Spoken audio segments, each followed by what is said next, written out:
Warning! The following contains nothing but spoilers for Phoenix Wright Justice for All. After saving her from yet another murder charge, Phoenix Wright and his friend Maya Fey go to see the Heroes of Heroes Grand Prix. Right after the ceremony, one of the popular actors is found dead and the accused is his rival, Mat Engarde. But then, Maya is kidnapped by a man named The Killer who has one simple demand: get Mat Engarde a not guilty verdict. In court, Phoenix proves against all odds that Matt's manager was trying to frame him, but for some reason she doesn't break down and confess her crime on the witness stand. So then, who is responsible for the murder? That would be your client.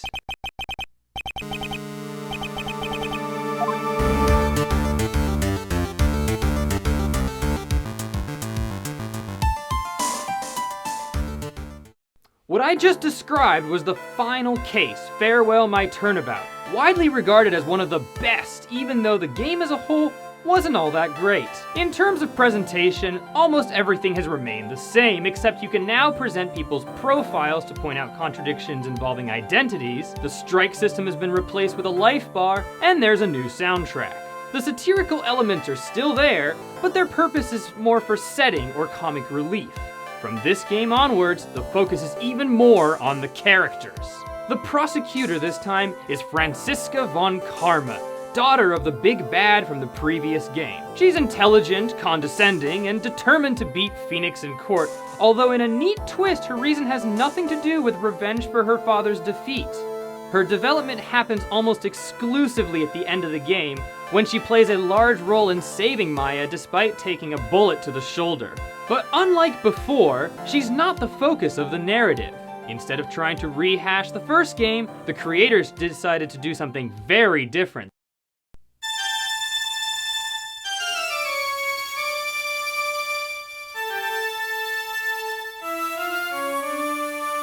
In the opening sequence, instead of the moment of the murder, we get a demonic judge declaring Phoenix to be no longer worthy of his title. In the first case, the defendant is once again accused of killing their significant other, and the murderer once again has the brilliant idea to be the witness to his own crime. But this time, the motive is emphasized a lot more.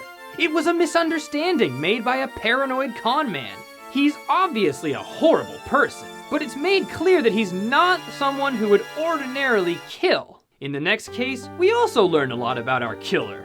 She was involved in a malpractice incident and ended up crashing her car, which led to her sister's death. She resorted to murder out of cowardice, not malice.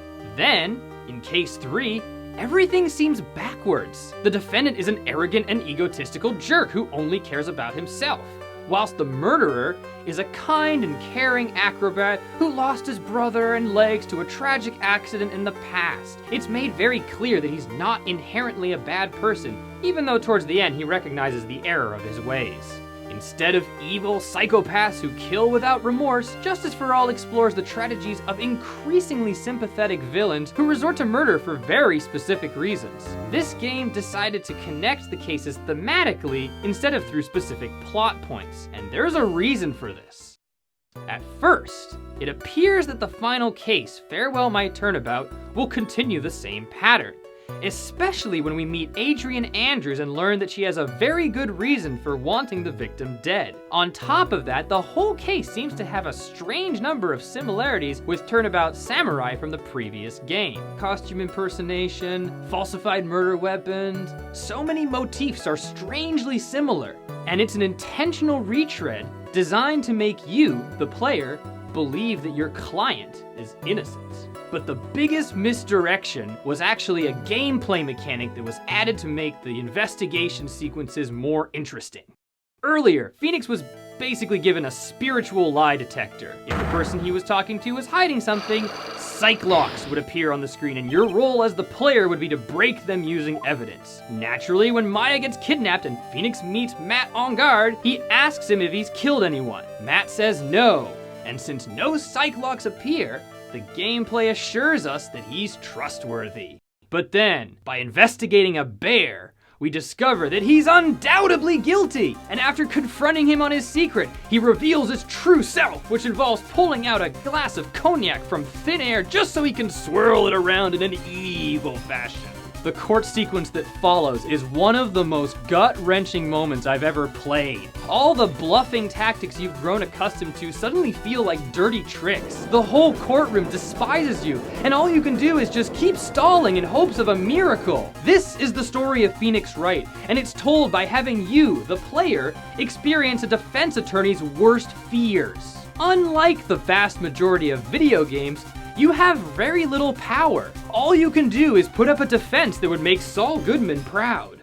Farewell My Turnabout is easily one of the most memorable cases, especially with the emotional impact it has on the player. Unfortunately, since most of the character development happens here, the other cases start to feel like a chore. Case 2, for example, takes the time to characterize the victims, setting up future conflicts, introducing new characters, and even teaching the next gameplay mechanic. This leads to some of the longest and the most tedious investigation sequences.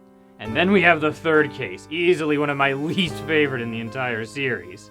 It's a murder at a circus, so naturally every witness has some gimmicky little circus routine to go through before they can say anything worthwhile. Furthermore, the events of the murder are such a ridiculous string of contrived events that it's hard to take seriously, even in a world where single-tail whipping somehow doesn't cause massive injuries. In many ways, Justice for All is a complete reversal of the themes put forth by the first game, and that's a very bold move. There are some big flaws, but they are offset by some extremely powerful moments. The emotional climax at the end of Farewell My Turnabout is one of the best. It's the end of the trial, and the judge gives you an ultimatum. Is your client, Mat Engarde, guilty or not guilty? In other words, do you sacrifice Maya's life for the sake of justice, or do you condemn an innocent person in order to save her? This is the end of the line, and you have no choice but to make a choice. Now, objectively speaking, your decision does not actually matter. Right after you make it, a miracle happens. And yet, I would argue that this is the most significant moment of the entire game. The outcome doesn't matter, because the point is, how did you feel when you made that choice?